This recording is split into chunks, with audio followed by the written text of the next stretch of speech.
happens when the animatronics leave the FNAF games and pop up somewhere else? Welcome back, fellow gamers, to another Top 10 Gaming List. I'm your host, Amanda McKnight, and today we're going to be talking about what happens when a franchise becomes so big that it actually starts popping up just about everywhere. Since the first game was released, Five Nights at Freddy's has become so popular that it has spawned a series of sequels and spin-off games, as well as a book line and a film that is in the works. But it hasn't stopped there. FNAF has also found its way into other non-FNAF games and media, with Easter eggs and references to the franchise appearing all over the place. Within FNAF itself, Scott Cawthon has also hidden a few Easter eggs of his own that only his true fans would recognize. Today we'll be talking about this and more as we count down the top 10 scary FNAF crossovers. In FNAF, everything is made scary, whether it's the animatronics and the plushies invading other games, or an Easter egg from elsewhere appearing in the FNAF games themselves. Alright, let's get counting.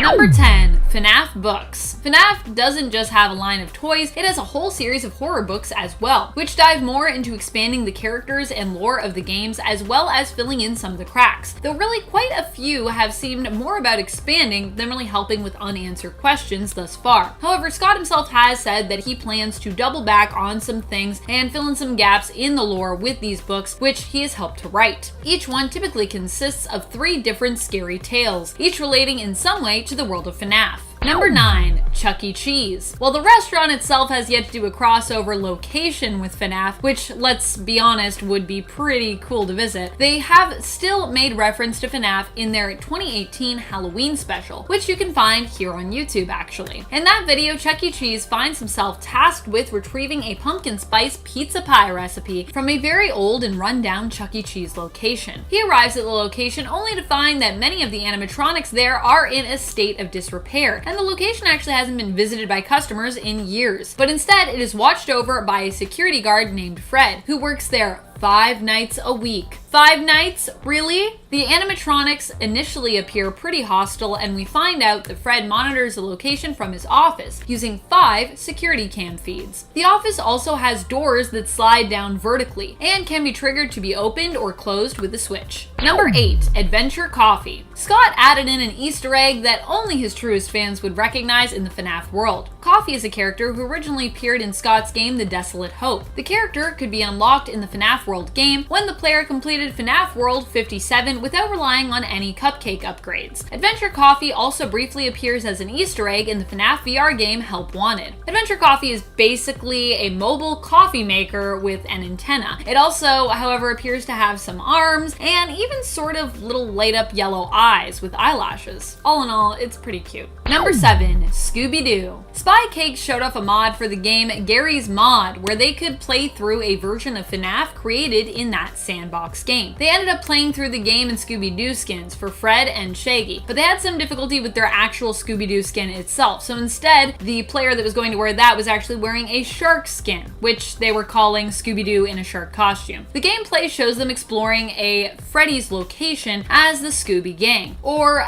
some of the Scooby Gang at least, while animatronics keep popping up and trying to attack them, and succeeding in attacking them actually in some cases. Mangle, I'm looking at you. Number 6. Rick and Morty. Although this never happened in a proper episode, Rick and Morty even made reference to FNAF in their Adult Swim short, Glorp de Blorp Plays 10 Tuesdays at Tinkles. In this short, we watch Glorp de Blorp as a gaming streamer playing Tat, I guess? 10 Tuesdays at Tinkles. We watched as though we were viewing, I guess, his Twitch or alien version of Twitch live stream of the game. There is even a live chat panel on the side where many viewers seem to express how bored they are. Typical gaming streams. Glorp de Blorp is rewarded with balls of goop that seem to fall from above him whenever someone donates whatever the alien version of bits is. The game he plays takes place in Rick and Morty's home and has Glorp flicking lights on and off as he switches through room security cameras in the home. In the end, he explodes when he is jump scared by Tinkles herself, Summer's imaginary friend from the episode Total Recall. How cool is it that FNAF is acknowledged by Rick and Morty. I think that's pretty cool. Number 5, Spooky's Jump Scare Mansion. The game Spooky's Jump Scare Mansion also acknowledges the horror of FNAF with its character Unknown Specimen Number 2, nicknamed Otto the Otter. Otto appears to be an animatronic otter whose mouth is permanently open. You might be thinking, but there are no otters in FNAF, so how is this related? Well, although the otter itself is obviously not a character from the FNAF game, it is definitely a reference to the game. If you don't believe me, just listen to its laugh, which sounds almost identical to that of Freddy Fazbear's.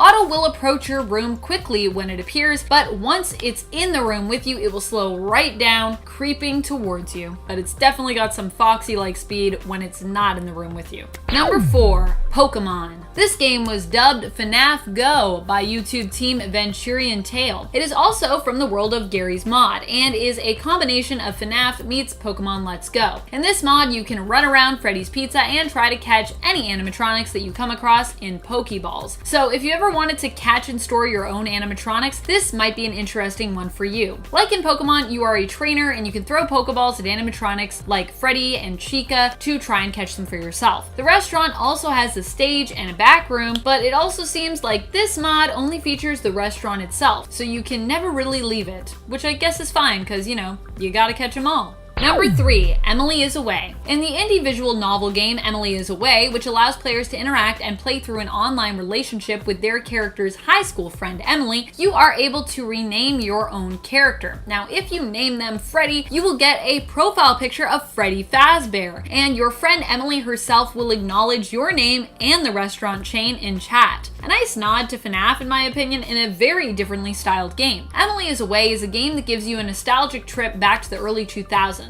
And while short, it's actually really cute and fun. It's pretty neat that a romantic indie text-based game even features a nod to the FNAF franchise. This crossover Easter egg stands to prove that almost everyone has felt that pull or that reach or that touch of FNAF. Number 2, Minecraft. Of course, in Minecraft, where everything is possible, it's unsurprising that Freddy and his friends would also make an appearance. There are many different Minecraft mods out there featuring the animatronics of Freddy's and even its locations. One mod even allows you to explore a version of the famed restaurant while fighting against various animatronics from the game, which in Minecraft are monsters. Although at least in Minecraft, you can fight them with your sword, so that's a plus. It's a lot easier than just waiting for them to come and kill you. And you know, swords don't run out of battery power, so there's that. Number 1, Creepy Castle. Creepy Castle is a side-scrolling adventure RPG game where you play as the protagonist, Moth, who also happens to be a moth. You are out to uncover the secrets behind the creepy castle, but along your way you also run into various different characters and enemies, one of those being the animatronic Chica herself. She appears in the game as a boss who you fight against in the game, wearing her iconic Let's Eat bib. And Chica is pretty tough in this game too.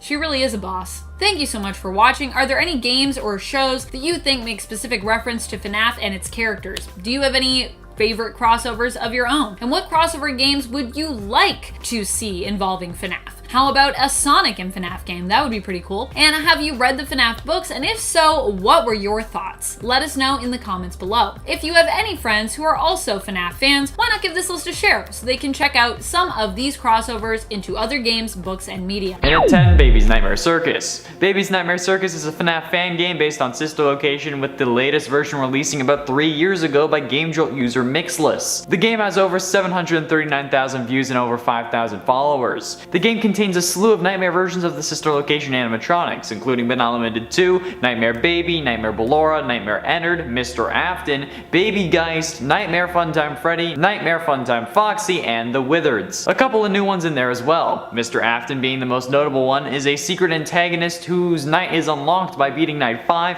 and clicking on his picture in the old book. His appearance is similar to the interior endoskeleton of Springtrap, so it still makes sense with the story even if it's a slight deviation. The Wizards is just a name for a group of nightmare animatronics that make up the original game, so Baby, Funtime Freddy, Funtime Foxy, and Ballora. Baby Geist is the main antagonist of the game and is unlocked by completing all minigames and defeating Nightmare Ennard during End Night, similar to how Pizza Party is unlocked in FNAF AR, but her appearance and mechanics will have to be discovered on your own. I think it's fairly obvious how this is connected to FNAF. And at 9, Henry Stickmin.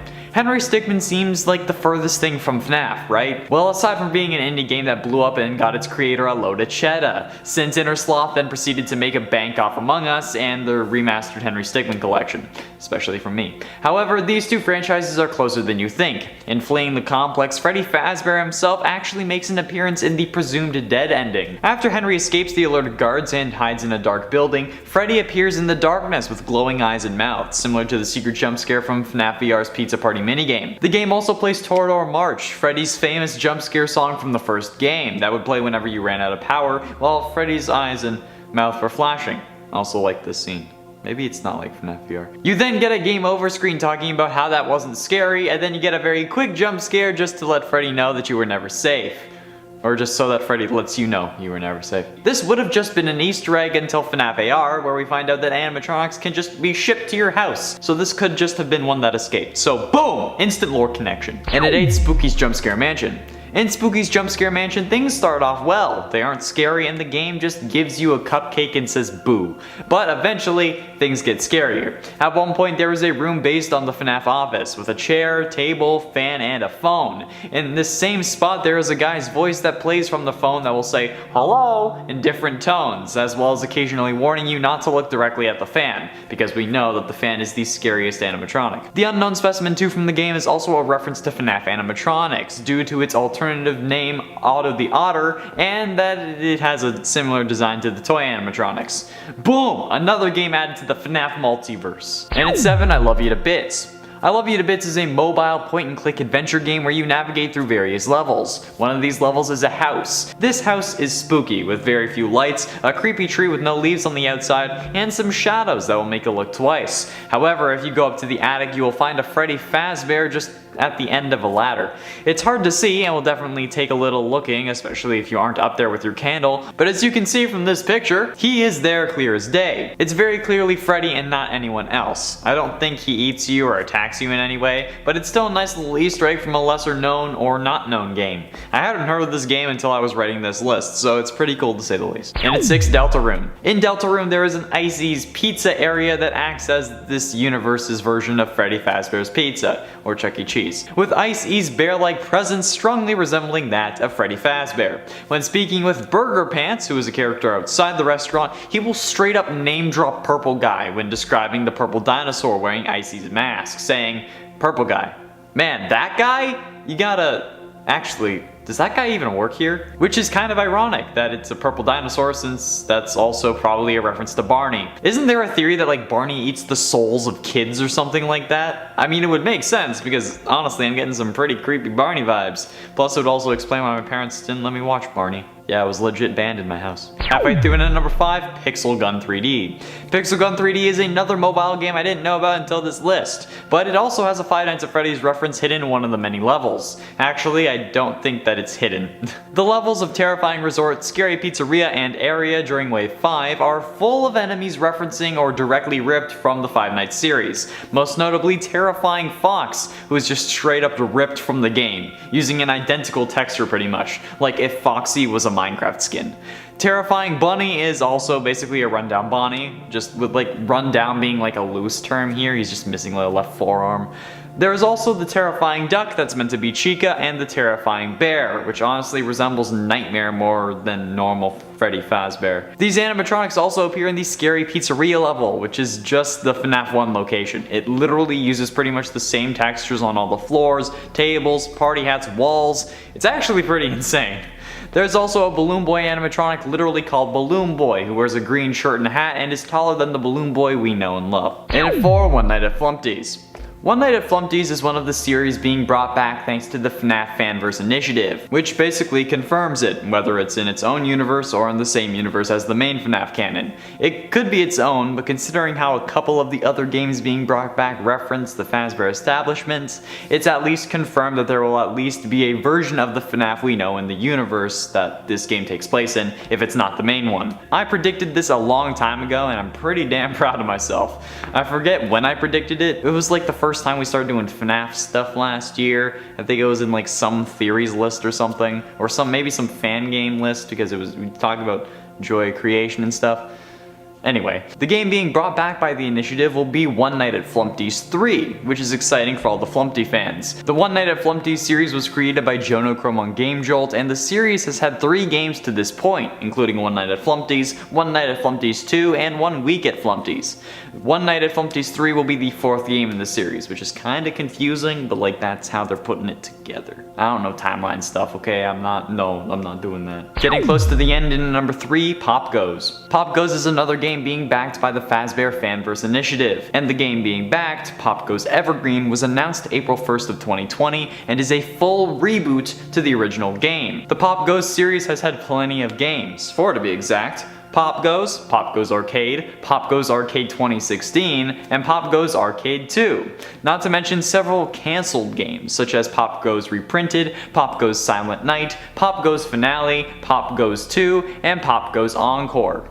Pop Goes is starting to sound really weird now. With Scott's backing officially getting the Pop Goes series the boot that it needed to get things going. The series contains 59 animatronics, with some being from the original FNAF series, but with new additions like Blake the Badger, Black Rabbit, Cody the Coyote, Owen the Owl, Epitome Pop Goes the Weasel, and many more. This series has multiple versions of animatronics at some points, with Menorah the Mouse having 2016 and 2020 versions, probably because the game was moved to a different engine allowing for better models. This is going to be nuts! But with the original characters in there, confirmed connection to FNAF, aside from the whole being backed by Scott Cawthon himself thing. In it too, Joy of Creation. Out of all the FNAF fan games, the Joy of Creation has to be the scariest, for me. In this game, you play as Scott Cawthon, trying to escape the monsters he's created that are mad at you for ending the series. That's probably why Scott is still making so many games, so this doesn't happen. The original game only had a survival mode that just had you surviving for as long as possible before getting jump scared by one of the new ignited animatronics, which are incredibly rundown and burnt versions of the original or withered animatronics. I also find this game to be important lore-wise, since the game takes place in our universe, this Earth, and Scott decided to back it. Originally, when this game was released in 2015, it seemed ridiculous that animatronics from the video game could escape into the real world. However, now, in the FNAF series, that's canon. It can happen. William is trying to do that in Security Breach. He's trying to escape the video game that he trapped himself in. And FNAF World was all about games affecting the outside world. Not as far-fetched as it once was, am I right?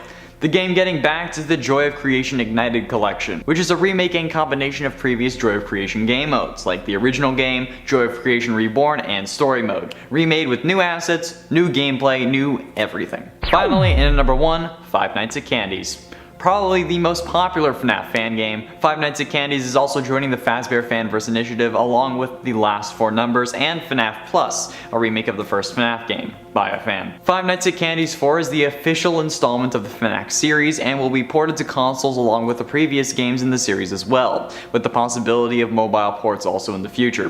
FNAF 4 is only a working title since the actual title hasn't been announced yet, but Forgotten Candy is confirmed to be the main antagonist of the game. The game will also be released on Game Jolt for free, so no need to be worried about a price tag unless it's for console. Since the FNAF series starts after Freddy Fazbear's Pizza closes down after FNAF 2, we have the most canonically possible game in the series of fan games being brought to a FNAF universe. It is unknown if these games will take place in the same universe as the main canon or in their own universe, with FNAF Plus being that version's FNAF. But given the title of the project, the Fazbear Fanverse Initiative, it's a safe assumption to think that they'll all take place in their own world, but they will share the same one, and that's gonna be sick. In at 10, tally marks.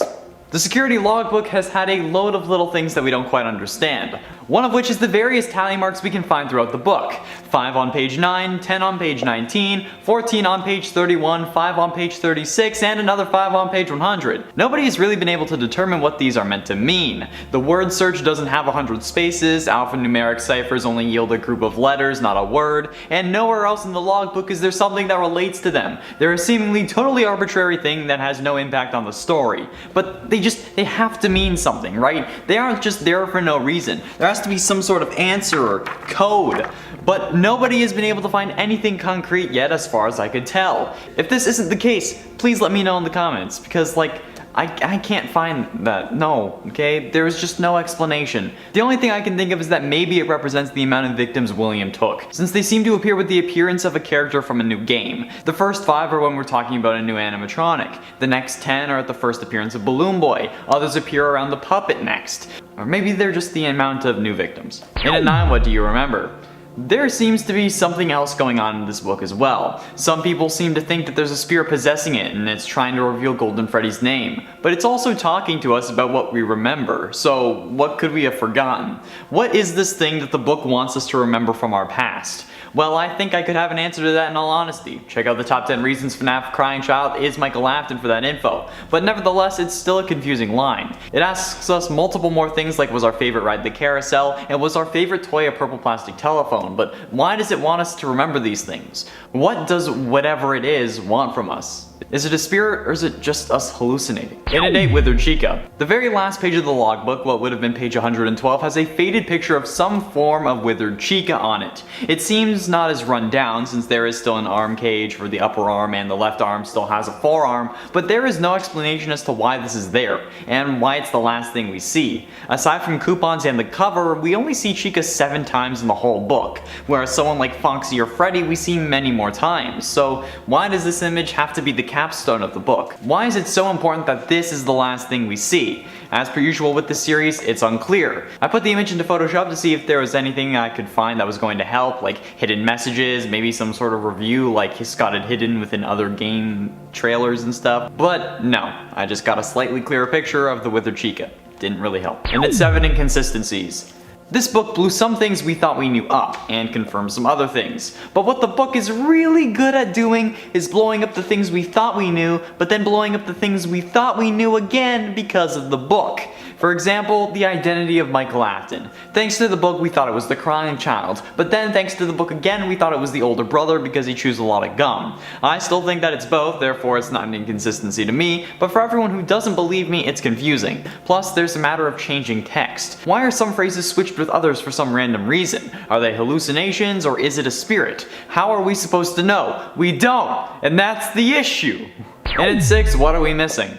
The logbook that I'm probably going to end up calling the lore book at some point accidentally in this video has a load of things hidden in so many places. But that to me makes me think that there has to be something that we've missed. With the amount of bullshit we've been seeing with this book, there has to be something we've glossed over or ignored for the sake of the bigger picture that totally fixes our understanding of this book. I've looked at this thing upside down, backwards, sideways, and nothing caught my eye. I went over every inch of this thing with a black light. I literally purchased a FNAF book for the sole purpose of trying to figure out what was going on with it.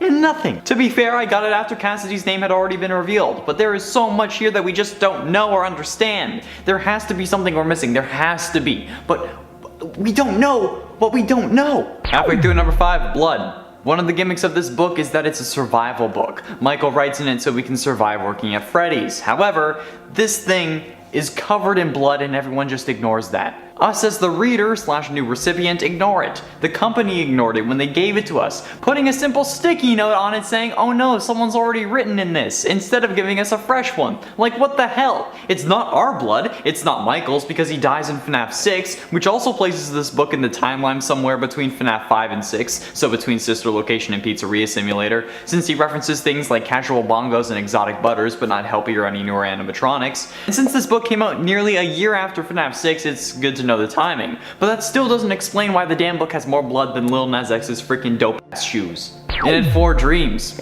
Dream a better dream. There is a whole page dedicated to asking us about our dreams, with faded text that asks us if we have dreams. And then Mike proceeds to draw none other than Nightmare. Literally how? It's impossible if he was actually the older brother for him to know what Fredbear looks like, since Crying Child saw it as a hallucination in the hospital and then died before possibly being able to tell anyone. Like, how is this still a thing? Why is this still a thing? This is the one detail that makes me sure of my Crying Child is Michael Afton theory. Michael must be a robot version of the Crying Child, or of Crying Child somewhere inside of him, because this wouldn't make sense otherwise. How can you explain Mike knowing what Nightmare looks like, but also him being the older brother? You can't. It's actually impossible unless he's a robot. That's why I'm sure. Getting close to the end in number 3, my name.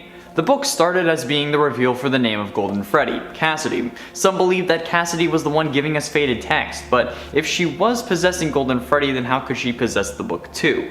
The other thing that the book keeps saying though is, what is your name, not just mine? Even if it was Cassidy, them asking for our name makes me think that we don't know our true name either. Take the crossword, the one that revealed Cassidy's name. Along the bottom row we see the phrase, what is your name? Not my name like we've seen on the gravestone and in other places, but your name, as in ours, the reader / Michael. That same crossword asks us, who are you? Not who am I, who are you? Us again as Michael. The page after shows us a mirror and asks what we see, again asking about us. And referencing the start of the book that says to take a minute for self-reflection, and the mirror scene from Sister Location when Michael has purple eyes. And on page 79 the phrase my name appears, but it has very red print instead of being faded like it was previously, making me think that it could have been Mike that wrote that in the first place. And at number 2, spirits? One of the bigger theories going around is that the survival logbook is possessed by 2 spirits, one that writes in faded text and the other that changes the things that appear on the pages. I don't think that this theory is true, but after MatPat talked about it, it blew up and a load of people take it as fact. And that's one of the issues I have, you don't take theories as fact. This idea came about after someone noticed that on nights 4 and 5 reviews, some text is altered to say things like it was for me, I'm scared and I can't see, instead of the typical, existential dread meter.